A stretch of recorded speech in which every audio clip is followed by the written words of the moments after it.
Hello and welcome to FPL Mate, your best mate for fantasy Premier League content for the 2020-21 season. My name is Dan and today we're doing a team selection video slash sprinkling in any transfers that I want to make slash captaincy decisions, who am I going to captain this week, and then also we're going to look at my scores from last week. So loads of things to cover in this team selection video as always.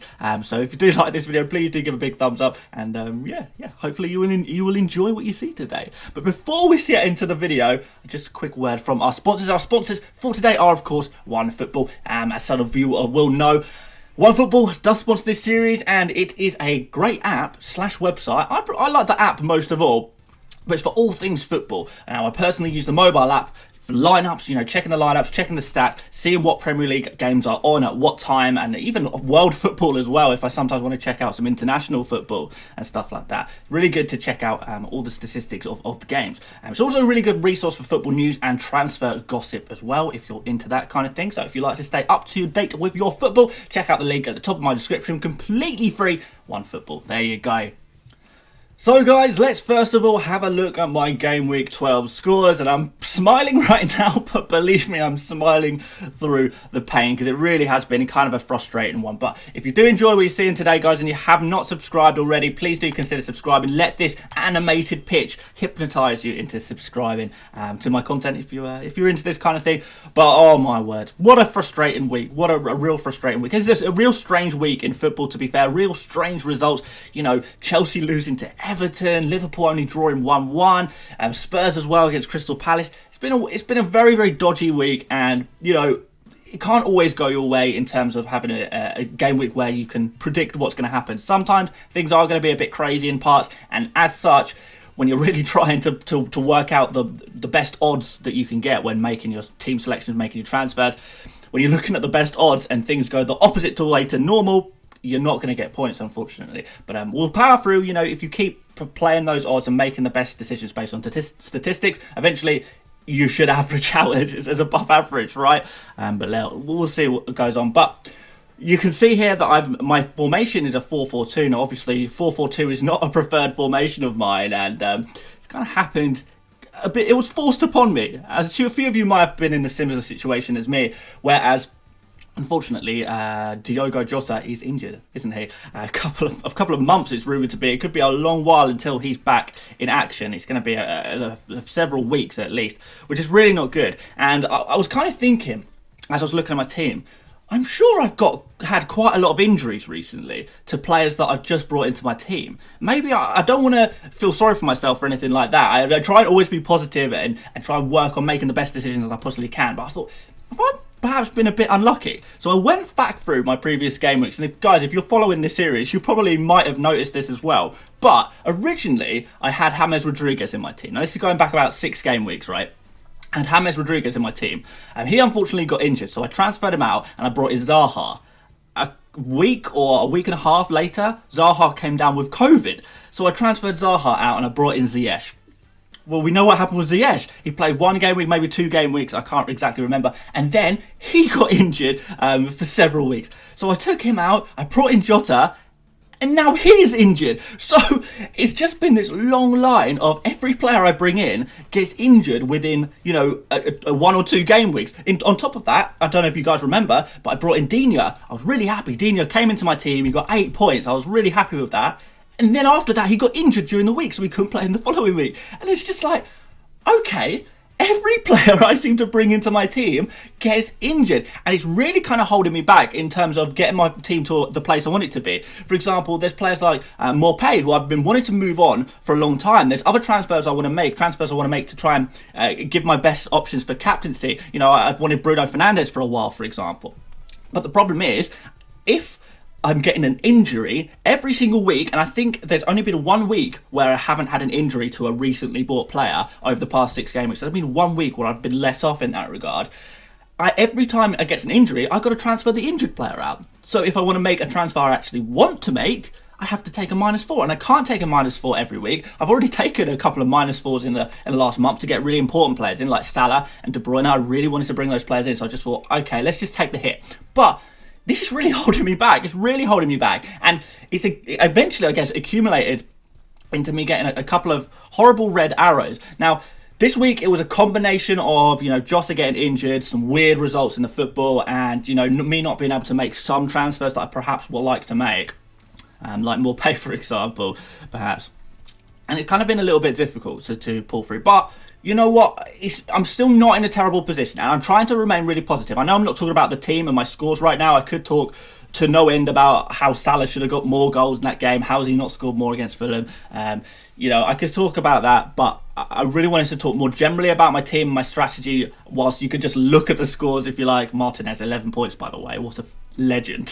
What a legend. But yeah, I did want to sort of talk about, this roll of bad luck. But I did want to try and be positive, because I like to be positive about my team. It's good to get some positive energy. And last year, I think it was around game week 23, something like that, about game week 22, game week 23, something like that. My rank was at the all-time low of the season, about 800,000. And I clawed it back from 800,000 in game week 23 or something like that, and I finished in 60,000th in the world. So I went from 800,000th to 60,000th in the space of 13 weeks. Is that right? Maybe, no, a bit more than that. About 15 weeks, probably. So, all in all, you kind of got to be positive. We're still relatively early in the season. There's still so much time to catch up. If I can go from 800,000th to 60,000th in the world in the space of how many game weeks did I say? 15 game weeks. I'm sure I can do similar things in 25 game weeks. I'm sure I can do, if not better. So, positive outlook. Keep trying to make positive transfers. I'm not the bad luck of players getting injured every time I bring them in. It's not going to carry on forever. So there's no point being negative about it. Let's just move on. Let's try and make some positive transfers. And I've got positive moves in mind, and I am getting there with my team. I'm starting to get a lot happier, slowly but surely. And I'm maybe taking a couple of -4 has helped that. But anyway, I think we move on to my team selection for this week, with me talking about previous game weeks in such detail. But there you go, guys. Did want to talk about that very briefly, just to give you an update on where my mind is at right now. But here we go, guys. Let's have a look at how I'm going to line up for game week 13. So, guys, as you can see, we have a blank pitch, blank canvas, new game week, new me. Let's try and get some green arrows this week. A small red arrow last game week. We can do some good things this week. We're going to be positive. So let's start off and go with Martinez. 11 points last week. What a legend. What an absolute legend. Like, I hope not too many of you guys sold him. I did say when he had his blank game week, I did say just hold on to him. It's worth holding on to him. I hope a lot of you guys did indeed hold on to him and then picked up these 11 points, because those were really nice. But he's got another game against Burnley now. Pretty confident about that. Pretty confident. Burnley struggling lower down in the league. I know they beat my beloved Arsenal. But it doesn't take much to beat Arsenal, does it really? And even that was from an own goal. So I am confident that Aston Villa, a better team than Arsenal right now, can keep that clean sheet against Burnley at home as well, which is quite nice. Now, moving on into defence, we've got Ben Chilwell. Wolves away. Last game week I said Wolves. I think that's a green fixture now. I think that's a good fixture to have, particularly if you're a defensive player. That's going to be quite nice. There's going to be opportunities for clean sheets here now that Jimenez is not going to be in that team for a little while. They're kind of lacking that cutting edge. They're kind of lacking the finishing ability that a player like Jimenez brings. Now, Wolves were struggling to score goals even before that. Now they're kind of lacking in attacking creativity completely, kind of like Arsenal are at the moment as well. So I'm pretty happy that we can get a clean sheet here with Chilwell. Chelsea defence, we look pretty good anyway, so pretty confident about that one. And then we move on to Cancelo, and this is kind of a case of, does he play? The fact that he played against Manchester United is a very, very good sign, because that means that he's probably first choice in this position. When Man City play against Manchester United, you expect that they're probably putting their favourite 11 out. And when we saw Cancelo in that favourite 11, that's really nice. That means that he's going to be getting a lot of game time. Probably more likely to play than Mendy. I don't know, maybe even more likely to play than Walker. I think he's been really good this season. And, I'm sure Pep Guardiola is sort of seeing similar things, thinking Cancelo's doing really well, creating chances constantly. So if he does start, and I know it's a midweek game, so there is a chance that he gets dropped, a very good chance he gets dropped. That could be really nice against West Brom, because you pretty much guaranteed a clean sheet there. Pretty much guaranteed. And then you're obviously, with a player like Cancelo, always the possibility of attacking returns, because he is really, really attack-minded there. Wants to get crosses in, wants to get shots off as well. Looking really good. And then we come to Kyle Walker-Peters against Arsenal. Arsenal just cannot score at the moment. Maybe I'm being a pessimistic Arsenal fan. maybe, but I'm not confident in my team right now, so I'm very happy to play Kyle Walker-Peters against Arsenal. Southampton have been able to keep quite a few clean sheets this season. Arsenal are struggling to score goals. Makes sense. Kyle Walker-Peters obviously can get the odd assist now and again as well. So fine by me. Let's just stick him in. And then Sofal is the final player in defence there. Yes, we are going 4 at the back again, which I'll sort of will come on to. But, you know, it's because Jota's injured, really. He's got to go on the bench. But Sofal is going to complete the 4-man defence. At home against Crystal Palace, you would say, I know Crystal Palace have been scoring a few more goals recently, but I still do think the West Ham are a reasonably good defensive side, and Crystal Palace are not exactly known for scoring a lot of goals. I know they've done quite well recently. I think Eberechi Eze has really improved that attack a little bit. With the addition to Zaha, Benteke in a quite a nice vein of form as well by the looks of things. So they do have that attacking prowess, but you know you've got to play your odds on these ones with the clean sheets, don't you? And there is a very good chance that West Ham at home do keep a clean sheet against Crystal Palace. So rolling with that 100%. Then moving on into midfield, we're going to start off with Mo Salah, my new player of last week. Got me 8 points, 16 points with the captaincy, which I guess is okay. I did expect more, but you know, it's not bad. It's not exactly a captaincy fail, is it? So, yeah, that's pretty cool. And then this game against Tottenham is not really ideal. It's not really ideal. I don't think he's going to do amazingly. I'm kind of interested to see how this game will play out. I'm a little bit worried it might be a sort of a slightly boring 1-1, something like that. But then again, both teams might really go out for it. I just can't see it happening. Jose Mourinho's Spurs are kind of sitting back a little bit more now, not as attacking and not as aggressive as they have been in earlier parts of the season. And you know, I think maybe Liverpool either match that or leave space in behind, and then they're going to get attacked there a little bit. So I'm not sure what's going to happen in that game. I've not got a lot of confidence in it. But, you know, this is Salah. It only takes a penalty. It only takes, you know, him to take an amazing shot. He's a really good player. So can get points, but I'm not expecting worldy from Salah this game week, which is fine. He's got plenty of good game weeks in the future. Next up, De Bruyne against West Brom. Now, this is something that looks really nice. This is something that looks really nice. A lot of people are saying, is De Bruyne going to potentially get drops against West Brom? You know, rotated out, rested, whatever you want to call it. Don't think so, because Man City are kind of in a sticky situation there. They're not got the most amazing start to the season. They do want to win the Premier League. They do have to keep up with the pack, don't they? They can't really afford to rest players. They've got to go all out. Got no Champions League or anything on at the moment, so they're going to really want to attack this every single game. And I don't see why they wouldn't play as close to a full strength squad as possible. De Bruyne is a player who's only realistically going to get rested 1 or 2 games in the whole season. So there's no reason to think that that's definitely going to be this week. So I'm relatively confident that De Bruyne starts, but obviously you never know with Pep Guardiola and his famous rotation. But could be really nice against West Brom. Could be really nice indeed. And then we've got Son there in midfield. He's ticking along quite nicely, getting points, isn't he? But it's a game Liverpool away. Not really fully convinced by that one. I think for 9.6 million, I want a player who, you know, I can captain semi-regularly, and Son doesn't really give me captain confidence. Even when I had Son and Kane in my team a few weeks ago, well, pretty much since early on in the season, I never really wanted to captain Son. It was always Kane, because Kane was always the player I had more confidence in. Son, you rely on magic to get points.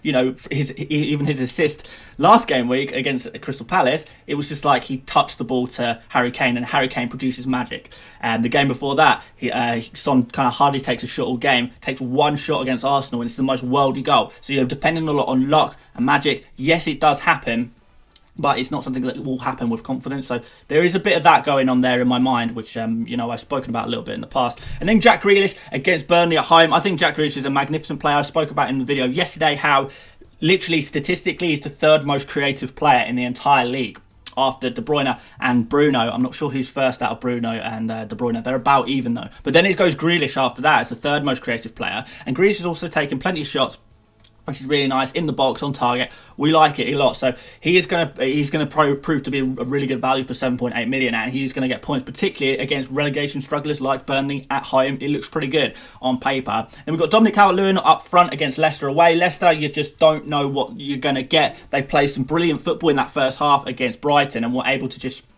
park the bus after that and pulled out a clean sheet. Whereas before that, actually, they'd kind of been struggling to keep clean sheets. So it's a little bit random sometimes, you feel, with Leicester. And, you know, if you can produce a few minutes of magic, as they did, but really, really well in that first half, then you can park the bus and just see the game out and frustrate a team like Brighton. I don't know if that's going to happen against Everton. I know people saying Everton out of form, they don't have all their creative players, but this is Dominic Calvert-Lewin. He always gets returns, and for that reason, against Leicester, I know they did well last game, but before that, they really were not doing okay, were they? So, yeah, I think Dominic Calvert-Lewin is going to get some points. And then finally, the bane of my existence, Neil Maupay, down to 6.1 million. He's just dropping value every single week, but it is against Fulham. I know Fulham have tightened up a little bit, but I kind of want to roll with Maupay. Well, it's not even that I want to roll with him. It's just that there are other issues. There's injuries that I've got to deal with. There are actual progressive transfers that I want to make rather than negative transfers. What I mean by that is a progressive transfer, like getting a player I actually want to get into my team rather than simply taking a player out of my team that I don't want to have. So bringing in players I like rather than just removing players who I don't like and replacing with anyone who will fill that gap. You've got to find the balance a little bit, I think. And Maupay against Fulham and Sheffield United, relegation scrap battles. I guess these games on paper could be a little bit more open. So I think I just have to accept I have Maupay for the next couple of game weeks. Hope I don't get any more injuries and then take him out after those 2 games. I think that is the plan. And moving on to the bench quickly, Forster, obviously he's nothing. Brewster maybe picks up 1 point or 2 points off the bench if I absolutely need him desperately. Probably not going to happen. Jota, injured, really, really frustrating, but it's fine. Whatever. We'll see what we can do there. And then Ferguson, the ever-present, ever-injured. But he is back in training, guys, so he will be back, hopefully, pretty soon. Within the next couple of weeks, maybe a month, he'll be back and he'll be an option, which will be really nice, actually. And hopefully my patience will finally pay off on that one. But the problems really are I desperately need Bruno Fernandes. And I spoke about it in my video yesterday. Bruno Fernandes is target number 1. You've got to get him in your team. And you probably got to captain him as well. So for that reason, I saved the money in my bank, and I spoke about this before. This was always the plan. Before Jota got injured, the plan was always Son to Bruno. But I also got Jota injured. So what do? Do I replace Jota with someone else and play 5 in midfield and perhaps remove Kyle Walker-Peters? Or do I do both? I think most people will either choose to do both and take the -4, or just take out Jota and kind of neglect their positive transfer in. I'm not going to do that today, guys. Today, guys, I am going to make the positive transfer that I wanted to make, stick with the game plan, and take out Son and put in Bruno Fernandes. That is what I always wanted to do. That's exactly what I'm going to do. Bruno's got some amazing fixtures coming up. He's got Sheffield United away this game, which is super, super nice. Sheffield United really, truly are the whipping boys right now. They've been performing awfully. The underlying stats suggest they're really, really bad, in a really bad place. And Manchester United, all it takes is a bit of Bruno business. He's on the ball so much, getting assists, taking shots on. He's going to score points in this game. There's no doubt about that. And he's going to score points in games moving forward as well. He's been doing so well recently, hasn't he? So he's definitely the player that I want. I'm kind of got to just take the L on Jota a little bit and play a defender. So Bruno's always coming in. That's 100%. I want to make my positive transfers. I want to try and stop trying to put out fires and make positive transfers. That's what I want to do. And Kyle Walker-Peters to come in for 1 game. I mean, ordinarily, I wouldn't play him. I play, a 5th midfielder. But who scores? If I take Jota out, that's a -4. Kyle Walker-Peters could easily get a clean sheet, 6 points there. So really, I've got to, if I'm making a transfer, taking the -4, I've really got to get in a player who's going to score quite a nice score, really, if I'm taking out Jota in this game week. Not even long term, because long term, I could just use my transfer next game week to transfer out Jota. So that's kind of my thinking. I think I'll have the advantage over a lot of people in the sense that a lot of people will either take the -4 or neglect their positive transfer and focus on their negative transfer of taking Jota out rather than actually improving their team. So yeah, I think that is a positive thing, just to sit on Jota for 1 week, just leave him on the bench, go whatever, okay, we can maybe get an update on his injury, maybe he's coming back a little bit quicker than I thought, maybe, we'll see about that. But if not, we can just use next week's transfer, don't take -4s, just keep it calm. With game weeks coming so quickly, 2 game weeks in 1 calendar week, I can afford to be a little bit more patient, just because I've only got to wait a couple more days and then I can actually fix these problems. So you don't have to be as patient, I suppose. But there you go. That's how I'm lining up, guys. I don't know if you guys would do any differently. Quickly, I guess, Bruno Fernandes captain, De Bruyne vice captain. Pretty simple, really, guys. I don't know if you saw my tweets saying pretty much exactly that. But yeah, this is how I'm lining up. I think it looks really good. Obviously, we've got loads of green fixtures there. Only the one red fixture, which is Salah against Spurs. Salah will score in any game pretty much, won't he? Will usually get a return in any game. And then Carl Peters and DCL, they could get some points there as well. But everyone else is green. Everyone else got a good fixture. This looks on paper pretty good. I think it looks pretty good. But I don't know. What do you guys think? Hopefully you agree. This transfer is already locked in. So I have already made this transfer. I made it today. So if you're following along with my transfers or anything like that, then there you go. It's locked in. It's done. So that's definitely going ahead. And yeah, there you go. Please tell me what you think. But if you've got any dilemmas you want to talk about in the comments as well, please do let me know. And we can talk about anything that you have to say. Maybe you've got captain options you want to talk about. I know I haven't been able to make a captain's video this game week, so maybe you want to ask me which player you should captain out of A and B. I'll try and do my best to answer in the comments as best as I can. But there you go, guys. Thank you so much for watching. As I say, if you did enjoy this video, please do give it a big old like. If you are new around here, please do consider subscribing as well. Really, really nice as we push slowly but steadily and surely towards 50,000 subscribers. And for those of you guys who like my deadline streams, I am going to be doing a deadline stream tomorrow, so I will see you there. We'll do it an hour before the deadline, I believe. We might have to do we'll do an hour before the deadline. That's when we'll start. So please do join me there, and I'll see you then.